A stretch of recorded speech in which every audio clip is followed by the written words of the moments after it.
जय श्री राम। दोस्तों, बूढ़े कबूतर ने बताया कि भाग्य और बुद्धि में बड़ा कौन है।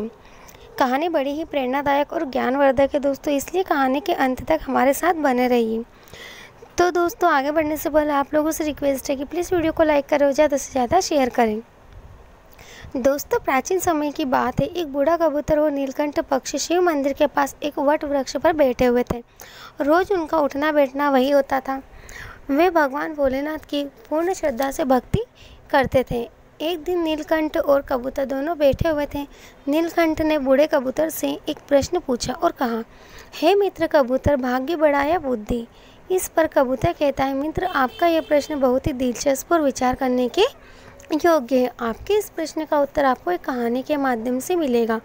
तुम शांति होकर बैठ जाओ, मैं तुम्हें कहानी सुनाता हूँ। नीलकंठ कहता है, ठीक है, और शांति होकर बैठ जाता है।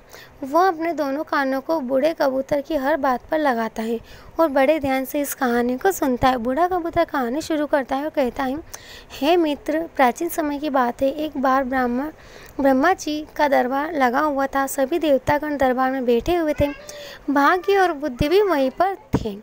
ब्रह्मा जी के दरबार में बैठे बैठे बात करते करते भाग्य और बुद्धि की नोकझोंक शुरू हो गई। जब यह बहस काफ़ी बढ़ गई तो भाग्य कहता है, जो काम मैं करता हूँ वह यह बुद्धि नहीं कर सकती। बुद्धि बोली, मूर्ख मत बनो। जब मैं किसी काम साथ छोड़ देती हूँ तो वह आदमी पागल हो जाता है, मृत्यु को प्राप्त हो जाता है। तुम कितना भी उसका साथ दे दो, लेकिन वह मेरे बिना कुछ नहीं कर सकता। भाग्य बोला, अरे मूर्ख बुद्धि, तुम नहीं जानती कि जिसका साथ मैं छोड़ देता हूँ, फिर तुम चाहे कितनी भी उसके साथ रहो, उसका भला कैसे हो सकता है? जब मैं यानी उसका भाग्य ही उसके साथ नहीं रहूँगा तो क्या वह कभी भाग्यवान या धनवान हो पाएगा? नहीं, ऐसा कदापि नहीं हो सकता। भगवान ब्रह्मा के दरबार में दोनों में ऐसे ही वाद विवाद बढ़ता गया। दोनों एक दूसरे से झगड़ने लगे। बुद्धि कहने लगी, मैं बड़ी हूँ और मैं ही श्रेष्ठ हूँ। भाग्य कहने लगा, नहीं, तुम मुझसे बड़ी कैसे हो सकती हो? मैं बड़ा हूँ, मैं ही सबसे श्रेष्ठ हूँ। तभी ब्रह्मदेव ने दोनों को बहस करते हुए देखा और मन ही मन सोचा, भाग्य और बुद्धि दोनों महान देवता है। यह दोनों इस दुनिया के शक्तिशाली और प्रभावशाली देव हैं और ये आपस में इस तरह झगड़ रहे हैं तो ठीक नहीं है। इनका फैसला तो मुझे ही करना होगा। ब्रह्मदेव ने बुद्धि और भाग्य से पूछा, तुम दोनों झगड़ क्यों रहे हो? भाग्य कहने लगा, ब्रह्मदेव, मैं जिस मनुष्य का साथ छोड़ देता हूँ वह मनुष्य क्या कर सकता है? वह तो अपना सारा जीवन गरीबी और दरिद्रता में गुजारता है। वह अपने जीवन में कभी भी खुश नहीं रह सकता। इतना सुनते ही बुद्धि बोल उठी, नहीं ब्रह्मदेव, भाग्य झूठ कह रहा है। जब मैं किसी का साथ छोड़ देती हूँ तो भाग्य चाहे उस मनुष्य का जितना भी प्रबल क्यों न हो, जितना भी साथ क्यों न दे, वो कुछ नहीं कर सकता। बुद्धिहीन मनुष्य जो मृतक के समान होता है। भगवान ब्रह्मा ने दोनों की बात ध्यान से सुनी। उनकी बात सुनकर ब्रह्मादेव मन ही मन सोचने लगे, इन दोनों की समस्या तो बहुत गंभीर है, इसका फैसला कैसे किया जाए? फिर ब्रह्मादेव ने दोनों से कहा, ऐसे पता नहीं चलेगा, आप परीक्षण कीजिए। भाग्यदेव, आप अपने भाग्य का परीक्षण कीजिए। बुद्धिदेव, आप अपनी बुद्धि का इसका प्रयोग करके बताइए कि तुम दोनों में से कौन सबसे श्रेष्ठ है और कौन बड़ा है।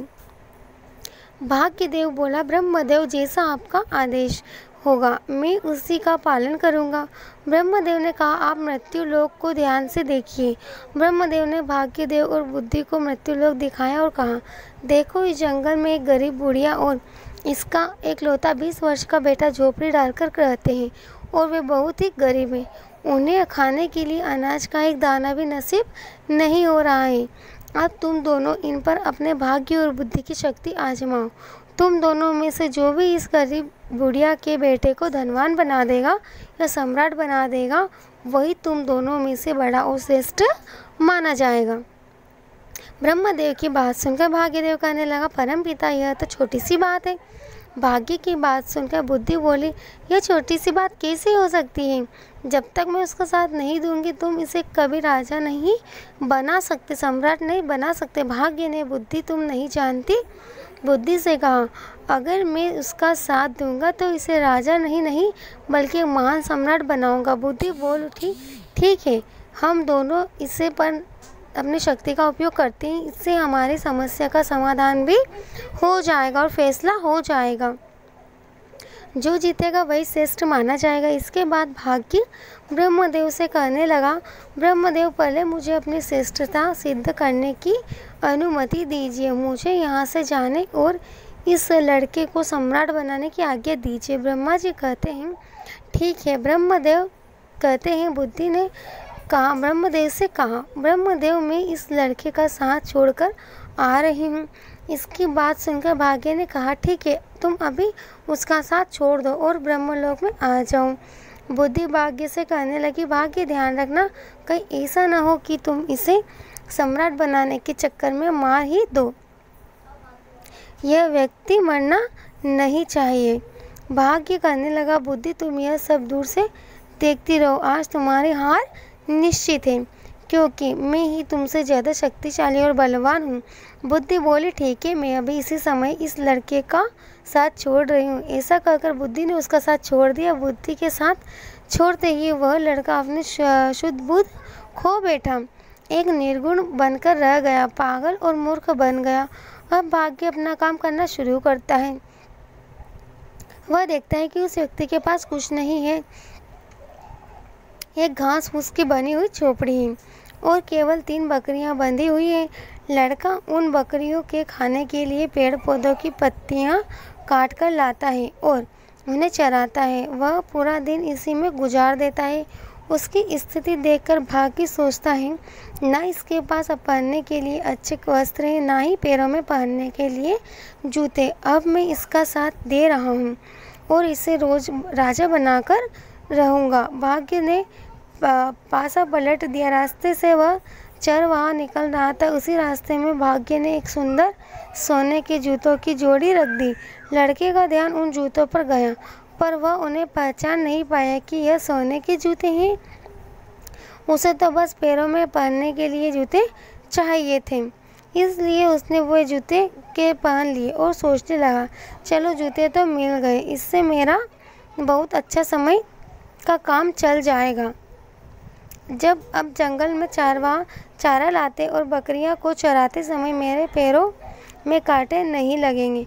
उन जूतों को पहनकर वह अपने घर आ जाता है। प्रतिदिन उसकी यही दिनचर्या चलती रही।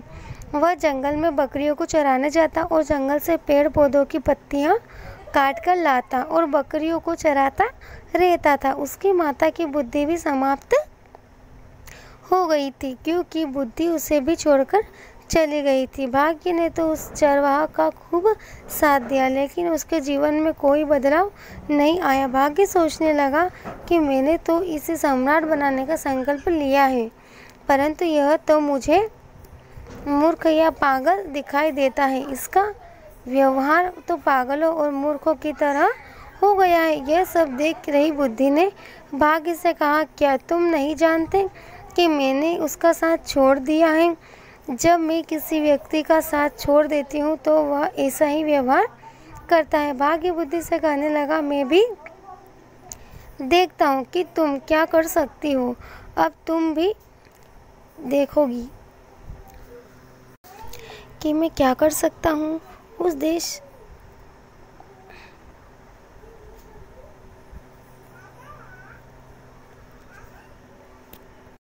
के नज़दीक ही एक देश का राजा चंद्रसेन था। उसका एक सौदागर था। वह अलग अलग देशों और स्थानों पर जाकर व्यापार करता था। उस सौदागर के पास व्यापार करने के लिए कुछ ऊँट थे। वह ऊँटों पर पीतल लाद कर ले जाता था और दूसरे देश में जाकर व्यापार किया करता था। एक दिन वह सौदागर उसी जंगल से गुजर रहा था जहाँ पर वह चरवाहा रहता था और अपनी बकरियाँ चराता था। वह सौदागर ऊँट ले जाकर जा रहा था, तभी रास्ते में जाते हुए उसकी नज़र उस चरवाहे के पैरों पर पड़ी। सौदागर ने देखा कि चरवाहे के पैरों में तो सोने के जूते हैं और यह इनकी कोई कदर नहीं कर रहा है। इसे देखकर लगता है कि यह सोने के जूतों के बारे में तो शायद जानता भी नहीं है। सौदागर अपने ऊँट से नीचे उतरकर उस चरवाहे से पूछने लगा, भाई तुम यह जूते कहाँ से लाए हो? उस चरवाहा ने उस सौदागर को बताया, ये जूते मुझे जंगल में रास्ते पर पड़े हुए मिले थे। सौदागर ने उस चरवाहे से पूछा, क्या तुम इन जूतों को बेचना चाहोगी? तो उस चरवाहा ने कहा, जरूर बेच दूंगा। इन्हें पहनते पहनते मुझे बहुत समय हो गया है, लेकिन ये टूटते या फटते बिल्कुल भी नहीं है। यह तो काफ़ी समय से ऐसे ही हैं। व्यापारी ने चरवाहा से कहा, यह जूते मुझे बेच दो। इन जूतों के बदले में जो चाहो मुझसे वह ले लो। उस चरवाहा ने व्यापारी से कहा कि मुझे इन जूतों के बदले में ज़्यादा तो कुछ नहीं चाहिए, सिर्फ एक मन अनाज चाहिए, जिससे मुझे और मेरी माता को 2 समय का भोजन प्राप्त हो जाए। हम तो भूखे मरते हैं। और उसने सौदागर को वह सोने के जूते 1 मन अनाज के बदले में ही दे दिए। सोने के जूते पाकर वह सौदागर बहुत खुश हो गया। वह सौदागर उस चरवाहा को 1 मन अनाज देकर चला जाता है। तब बुद्धि भाग्य से कहने लगी, भाग्य देखते नहीं कि तुम्हारे जूते तो 1 मन अनाज के बदले में बिक गए। तुम समझ रहे हो ना, तुम्हारे सोने के जूते 1 मन आटे में जा रहे हैं। भाग्य ने बुद्धि की बात सुनकर कहा, बुद्धि तुम चिंता मत करो, मैं जिसका साथ देता हूँ उसे कोई भी राजा बनने से नहीं रोक सकता। मैं इसे एक महान सम्राट बनाकर ही रहूँगा। बुद्धि कहने लगी, भाग्य तुम मेरे बिना कुछ नहीं कर सकते, देखना तुम इसे अवश्य मार दोगे। यह बेचारा कहीं राजा बनते बनते मर न जाए। भाग्य ने कहा, बुद्धि तुम कैसी बातें कर रही हो, देखना अब मैं क्या करता हूँ। और इतना कहकर भाग्य फिर से उस व्यक्ति के पास जाता है। भाग्य ने दूसरे सोने के जूतों की जोड़ी, जो सोने चांदी और जड़ाऊ हीरों से जड़ी हुई थी, उसी रास्ते पर रख दी जिस मार्ग से चरवाहा बकरियों के लिए पत्ते लेने जंगल से जा रहा था। उस चरवाहे को फिर से सोने के जूते मिले तो वह तो बड़ा प्रसन्न हो गया। उधर सौदागर पहले वाले सोने के जूते पाकर बहुत खुश था। चलते चलते वह सोचने लगा, क्यों ना मैं इन्हें अपने राजा को भेंट करूं, ताकि महाराज प्रसन्न होकर मुझे कुछ इनाम दे। यह सोचकर वो सौदागर सोने के जूते को लेकर महाराज चंद्रसेन के महल में गया। राजा दरबार ने जाकर उसने वह सोने के जूते राजा को दे दिए और कहने लगा, महाराज यह स्वर्ण जूते मैं खास तौर पर आपके लिए लेकर आया हूँ। यह जूते अद्भुत है, ऐसे जूते तो हमारे महाराज के पास होने चाहिए थे। महाराज चंद्रसेन जूतों को देखकर बहुत प्रसन्न हुए। सोने के सुंदर जूते देखकर उन्हें ऐसा लग रहा था कि जैसे यह जूते देवलोक से आए हों और देवताओं ने इन्हें बनाया है, मानो स्वयं विश्वकर्मा ने इन्हें बनाया हो। इतने सुंदर जूते देखकर वह खुश ही रह गए और अपने मंत्री से कहने लगा, सौदागर की 15 सहस्त्र स्वर्ण मुद्राएं इनाम में दे दी जाए। राजा चंद्रसेन ने उस सौदागर को 15,000 स्वर्ण मुद्राएं इनाम में दिलवा दी। इतनी ज़्यादा स्वर्ण मुद्राएं पाकर सौदागर बहुत खुश हो गया और अपने व्यापार को बढ़ाने की सोचने लगा। उसके बाद वह दोबारा अपने ऊँटों पर पीतल लादकर उसने देश में व्यापार के लिए चल पड़ा। वह सौदागर अपने व्यापार के लिए उसी जंगल से होते हुए जाता था जहाँ वह चरवाहा अपने पशुओं को चराता था और अपनी माता के साथ रहता था। इस बार भी उसी जगह से जा रहा था और संयोगवश चरवाहा भी वहीं पर अपनी बकरियों को चरा रहा था। जंगल में अपने सामने उस चरवाहे को दोबारा देखकर वह सौदागर खुश हो जाता है और उसने फिर से उस चरवाहा के पैरों की ओर देखा। उसके पैरों में दूसरी जोड़ी स्वर्ण जूते देखकर उसने सोचा, इसके पास तो और सोने के जूते आ गए, ना जाने यह कहाँ से ऐसे जूते लेकर आता है। सौदागर ऊँट से उतरा और उतरकर उस चरवाहा के पास आया और चरवाहा से बोला, भाई क्या तुम फिर से इन जूतों को भी बेचना चाहोगे? चरवाहे की तो जैसे मनचाही मुराद पूरी हो गई। वह बोला, हाँ ज़रूर बेच दूँगा, लेकिन इस बार आपको इसके बदले में मुझे 1 बोरी चने की देनी होगी। सौदागर भी खुश हो गया और बोला, हाँ ठीक है, मैं 1 बोरी चने की दे दूँगा। चरवाहे ने एक शर्त और रखी। वह बोला, चने भुने होने चाहिए। सौदागर ने उसकी यह बात भी मान ली। 1 बोरी भुने हुए चने की उसको दे दी। वो उससे सोने के जूते की दूसरी जोड़ी भी लेकर आगे चला गया। अब सौदागर के मन में यह विचार आने लगा, पहले एक जोड़ी जूते जो मैंने महाराज को भेंट किए थे, उसके बदले महाराज ने मुझे 15,000 स्वर्ण मुद्राएं दी थी। इस बार हो सकता है कि महाराज मुझे पिछली बार से भी ज़्यादा बड़ा इनाम दे। मैं इनको भी महाराज की सेवा में लेकर जाता हूँ। वह इस बार भी उन हीरे जवाहरात और रत्न जड़े सोने के जूतों को लेकर राजा चंद्रसेन के दरबार में पहुँच गया। सौदागर राजा से बोला, महाराज मैं आपके लिए हर बार कोई ना कोई विचित्र वस्तु लाता रहता हूँ। हे राजन, आप इन्हें स्वीकार कीजिए। राजा चंद्रसेन ने जब जूतों को देखा तो कहने लगा, सच में ये बहुत सुंदर है। यह सोने के जूते और पिछली बार दिए गए सोने के जूतों से भी ज़्यादा सुंदर है। सौदागर, मुझे तुम यह बताओ कि तुम यह जूते लाते कहाँ से हो? तुम्हें यह जूते कौन देता है? अब सौदागर क्या बोलता?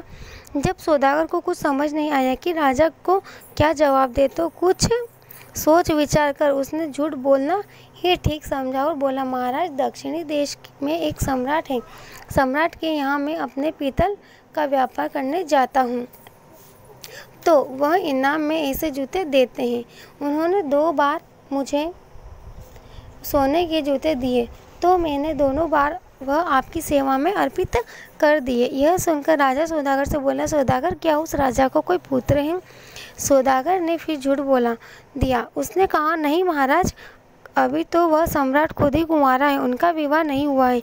यह सुनकर राजा चंद्रसेन बोल उठे, ठीक है सौदागर, हमारी पुत्री बहुत सुंदर है। तुम अपने उस सम्राट से जाकर मिलो और उनसे पूछो कि वह हम अपनी पुत्री का विवाह उससे करना चाहते हैं, क्या उन्हें मंजूर है? राजा की बात सुनकर सौदागर सोचने लगा, अब तो मैं फंस गया। मैं तो यह जूते किसी राजा से नहीं लाता, बल्कि एक चरवाहे से लेकर आता हूँ। लेकिन अब तो मैं झूठ बोल चुका हूँ, अब मेरा क्या होगा? मैं तो अपने ही बोले हुए झूठ में फंस गया हूँ। राजा ने सौदागर को आदेश दिया, सौदागर, उस राजा के पास जाओ और किसी भी तरह उन्हें तैयार करके आओ कि वह हमारी पुत्री से विवाह करे। अब तो सौदागर और चिंता में पड़ गया। वह राजा दरबार से वापस आ गया। अपने घर जाकर उसने दोबारा अपने ऊँटों पर पीतल लादा और व्यापार करने चल पड़ा। जब वह दोबारा जंगल में पहुंचा तो सोचने लगा, अगर मुझे यहाँ वह चरवाहा नहीं मिलता तो मुझे सोने के जूते नहीं मिलते और वे जूते मैं राजा को नहीं देता। आखिरकार झूठ बोलकर मैं राजा के क्रोध का शिकार नहीं बनता। इस चरवाहे ने मुझे भी राजा के क्रोध का शिकार बना दिया। यदि चरवाहा मुझे ना मिलता तो मैं इस धर्म संकट में नहीं फंसता। इस चरवाहे ने तो मुझे बुरी तरह फंसा ही दिया है। सोचते सोचते वह सौदागर उस चरवाहे की झोपड़ी पर जा पहुंचा। चरवाहा अपनी झोपड़ी पर सौदागर को आया देखकर बहुत खुश हो गया, क्योंकि वही सौदागर उसके खाने पीने की व्यवस्था करता था। कभी उसे अनाज देता था, कभी चने। उसका गुजारा जूते बेचकर ही सौदागर से पूरा होता था। इसीलिए चरवाहा उससे बहुत खुश था। वह बोला, सौदागर आइए, आपका स्वागत है। सौदागर वही उसके घर पर ही रुक गया। उसने अपने ऊँटों से पीतल उतारकर एक तरफ रख दिया और फिर चरवाहे से बातें करने लग पड़ा। इस समय भागी उस चरवाहे का साथ दे रहा था। बातें करते करते चरवाहा पीतल के बोरे पर बैठ गया। जैसे ही वह बैठा तो सभी बोरों में भरा हुआ पीतल सोने में बदल गया। चारों तरफ सोना जगमगाने लगा। यह देखकर सौदागर को यह विश्वास हो गया कि यह व्यक्ति या तो कोई जादूगर है या ईश्वर का कोई बहुत बड़ा भक्त है। इस पर ईश्वर की विशेष कृपा है। अब सौदागर अपने बोले हुए झूठ के जाल में और फंसता जा रहा था। उसके मन में विचार आया, मेरे पास धन की कमी नहीं है। मैं ऐसा करता हूँ कि इस चरवाहे को ही राजा बना देता हूँ, सम्राट घोषित कर देता हूँ। मेरे पास तो धन और सोने की कोई कमी नहीं है। मैं इसके लिए यहाँ जंगल में बहुत बड़ा किला बनवा देता हूँ, दुर्ग बना देता हूँ। उस दुर्ग का मालिक इसे बना दूँगा और मैं उसका मंत्री बन जाऊँगा। यहाँ के जो जागीरदार हैं उनसे बहुत सारी ज़मीन खरीद लूँगा।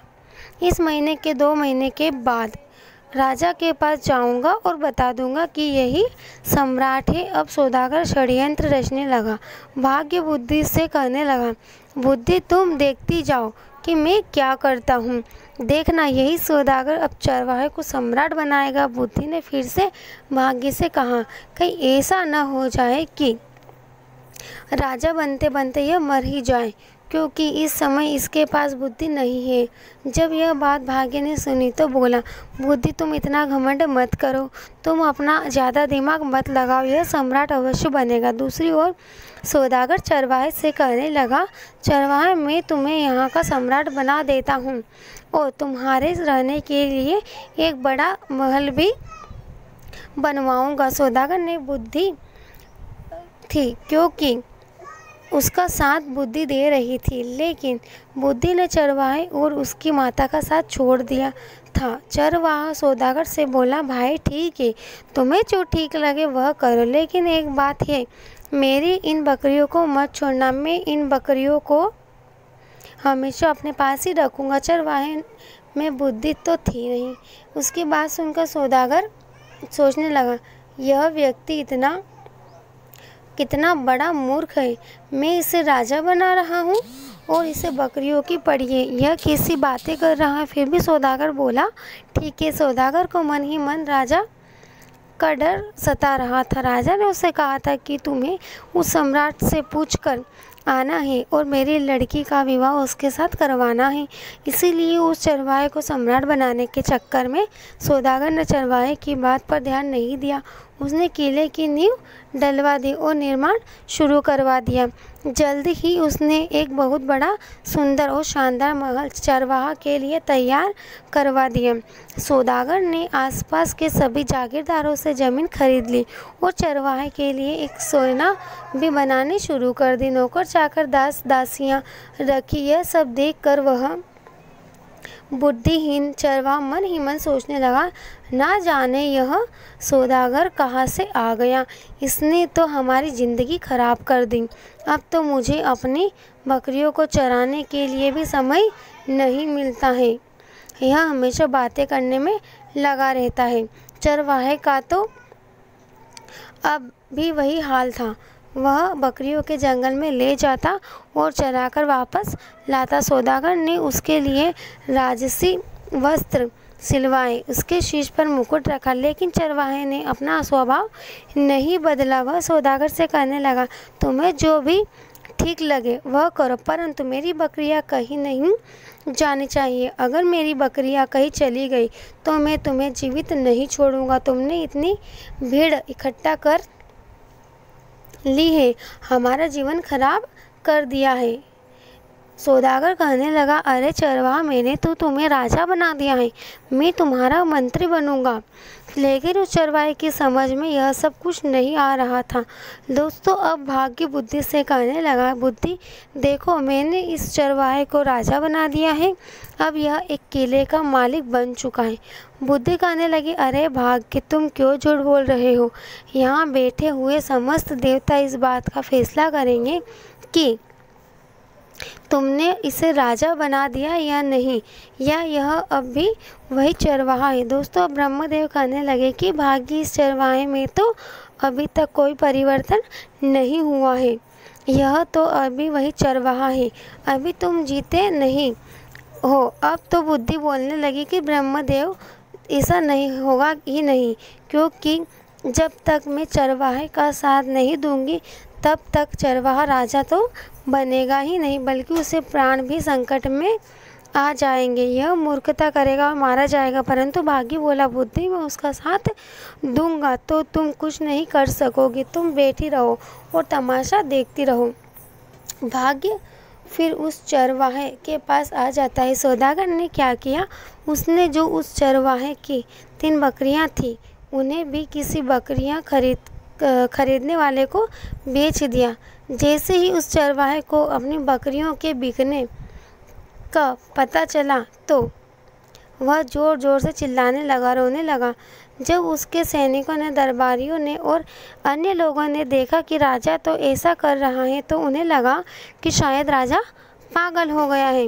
अब सौदागर ने उस चरवाहे को समझाया कि तुम ऐसा क्यों कर रहे हो, तुम ऐसी मूर्खता क्यों कर रहे हो, यह तो 3 बकरियां थी, मैं तुम्हें ऐसी बहुत सी बकरियां दिलवा दूंगा। सौदागर की यह बात सुनकर चरवाहा मान जाता है और वह चरवाहा सौदागर के पीछे पड़ गए कि चलिए मुझे आज ही बकरियां खरीद कर दीजिए। सौदागर उस चरवाहे से कहने लगा, देखो भाई, अब तुम सम्राट बन गए हो, राजा बन गए हो, तुम ऐसी छोटी छोटी बातें क्यों करते हो? बच्चों की जैसी बातें मत करा करो। मैं तो तुम्हारे विवाह भी करवाऊंगा। अपनी माता से पूछो, हमारे यहाँ के राजा चंद्रसेन, उनकी पुत्री बहुत ही सुंदर है, उनसे तुम्हारी शादी करवाऊंगा। लेकिन चरवाहे में तो बुद्धि ही नहीं थी। वह सौदागर से कहने लगा, तुम मेरा क्या विवाह करवाओगे? और उसकी माता भी कहने लगी, अब विवाह से क्या होगा? हमारी ज़िंदगी तो तूने ख़राब कर दी है।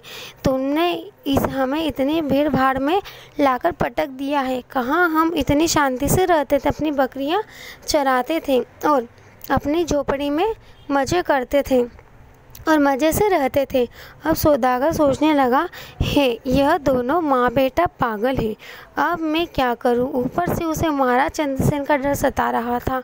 उसके मन में यही विचार आ रहा था कि इनकी सहायता से मुझे करनी ही पड़ेगी। 6 महीने तक का समय पूरा हो गया। अब सौदागर अपने देश में महाराज चंद्रसेन के पास पहुंचा। महाराज से कहने लगा कि महाराज, अब आप अपने नायक और पंडित को भेज दीजिए।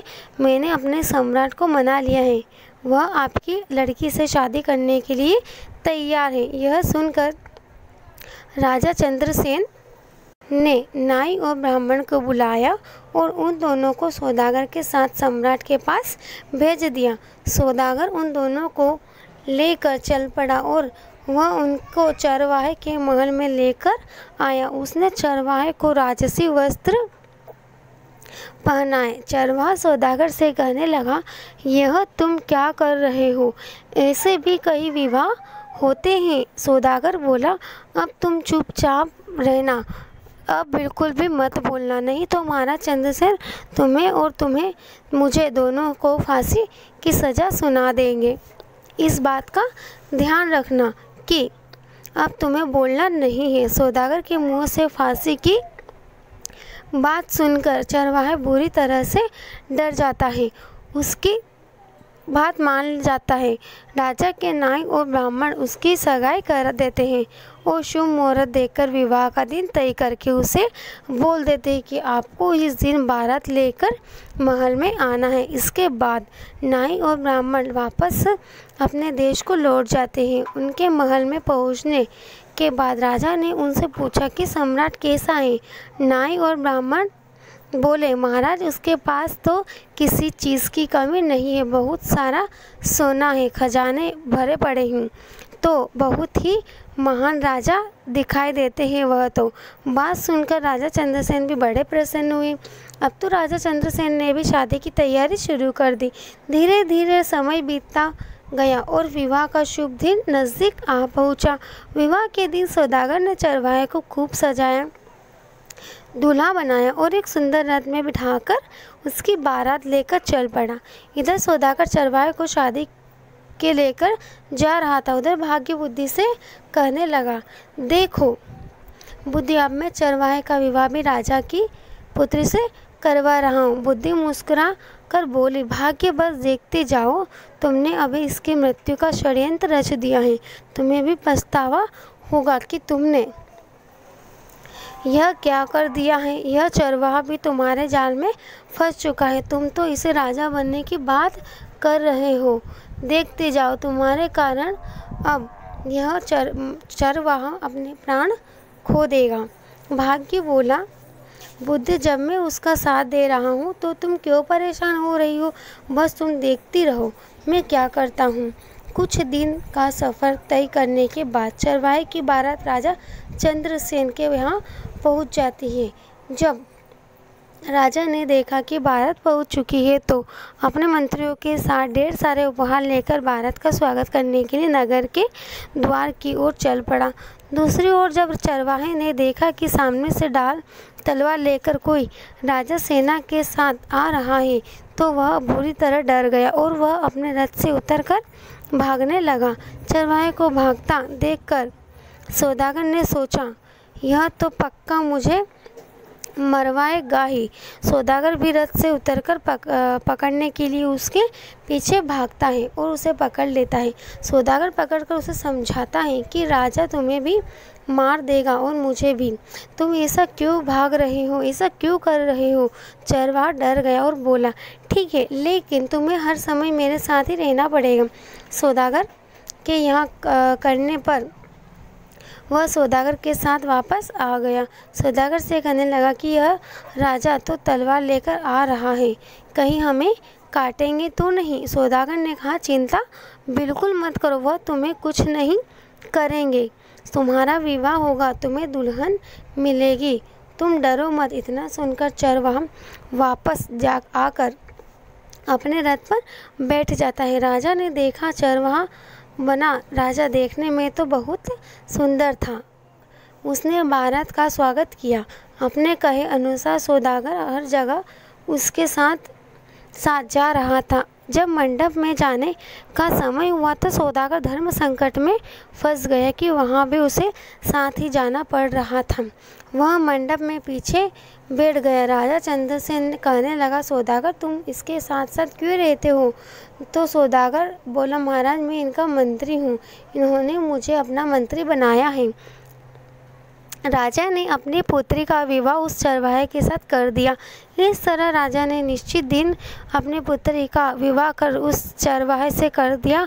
शादी हो जाने के बाद राजा ने दामाद को महल का ही एक भाग दे दिया। राजा का कोई पुत्र नहीं था तथा वह दामाद को अपने पास ही रखना चाहता था ताकि राज सिंहासन बाद में उसे सौंप सके। अब सौदागर को रहने के लिए अलग स्थान दे दिया गया। सौदागर मन ही मन घबरा रहा था कि कहीं चरवाहा भेद न खोल दे। चरवाहा बहुत प्रसन्न था। यह देखकर बुद्धि मुस्कुराई तो भाग्य बोला, देखती रहो, मैंने इसका विवाह राजा की पुत्री के साथ करवा दिया है। अब यह चरवाहा सम्राट बनने ही वाला है। भाग्य की यह बात सुनकर बुद्धि कहने लगी, अरे भाग्य, तुम क्यों बेवकूफ़ बन रहे हो? तुम जानते हो कि उसे कुछ पता ही नहीं है कि राजा क्या होता है, विवाह क्या होता है। वह तो कुछ जानता ही नहीं है। उसकी तो मृत्यु निकट आ गई है, वह तो मरने वाला है। भाग्य कहता है, यह तुम क्या कह रही हो? बुद्धि बोली, मैं सच कह रही हूँ। मैंने जब इसका साथ छोड़ा था यह तो उसी समय मर गया था, क्योंकि बुद्धिहीन व्यक्ति तो वैसे ही मृतक के समान होता है। अब यह बेचारा मारा जाएगा। अब तुम तो बस इसे बचाने की कोशिश करो। अब यह मरने वाला है, आप इसे बचाइए। भाग्य बोला, यह मरेगा क्यों?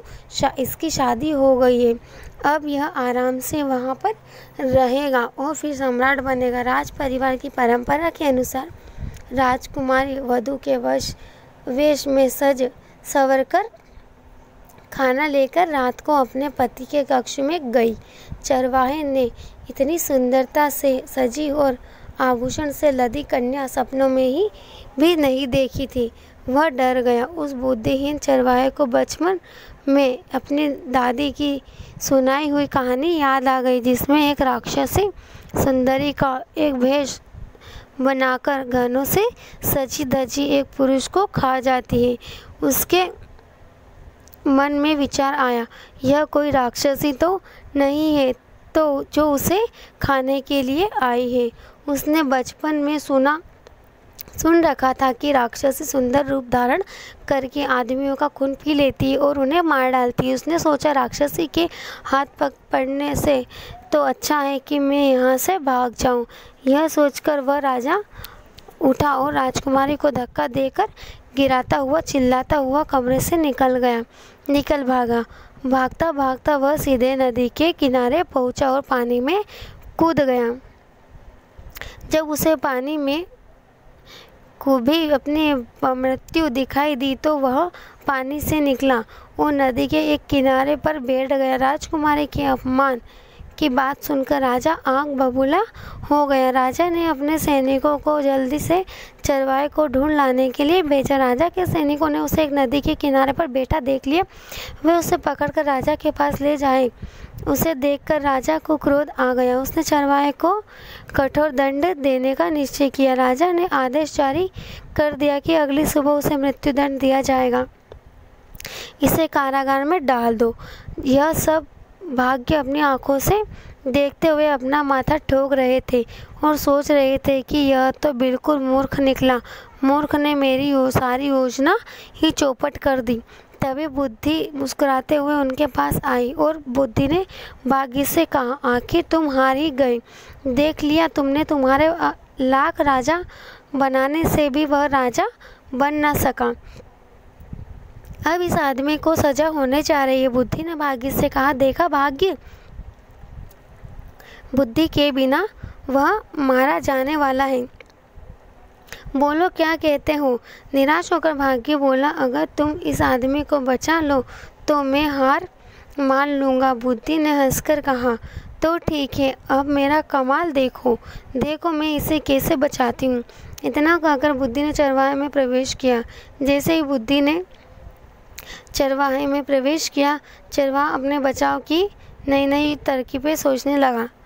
दूसरे दिन जब चरवाहे को मृत्युदंड के लिए राजा ने सामने पेश किया गया तो चरवाहा बोला, महाराज आप मेरे ससुर हैं, क्या मैं आपसे पूछ सकता हूँ कि आप किस अपराध में मुझे मृत्युदंड देने वाले हैं।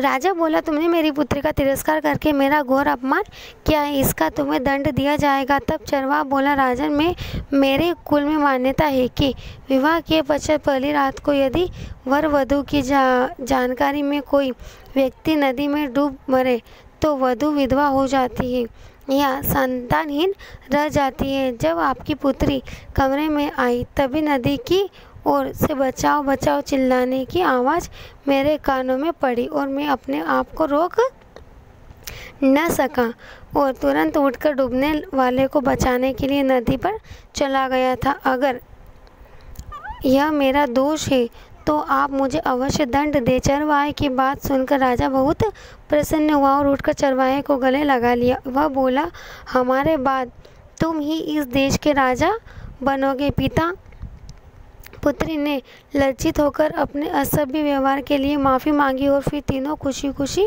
महल के अंदर चले गए। उधर ब्रह्मा के दरबार में बुद्धि और भाग्य का फैसला हो चुका था। समस्त देवता बुद्धि की जय जयकार करने में लगे थे। वे कहने लगे, भाग्य तुम कुछ नहीं कर सकते, जिसका साथ बुद्धि नहीं देगी वह कुछ नहीं कर सकता। बुद्धि ने मुस्कुरा कर भाग्य की ओर देखा। भाग्य ने हंसकर कहा, मैं अपनी हार मानता हूँ, तुम वास्तव में मुझसे बड़ी हो। साथियों, इस तरह नीलकंठ को भी अपने प्रश्न का उत्तर मिल चुका था और उसके बाद बूढ़ा कबूतर और नीलकंठ भोजन की तलाश में जंगल की ओर निकल गए। तो दोस्तों, यह था हमारा आज का वीडियो। आपको कैसा लगा हमें कमेंट करके ज़रूर बताइएगा और अगर अच्छा लगा तो प्लीज़ वीडियो को लाइक करें और ज़्यादा से ज़्यादा शेयर करें। अंत तक हमारा वीडियो देखने के लिए बहुत बहुत धन्यवाद। चलिए दोस्तों, मिलते हैं अगले वीडियो में। जय श्री राम, जय बागेश्वर धाम सरकार, जय श्री महाकाल।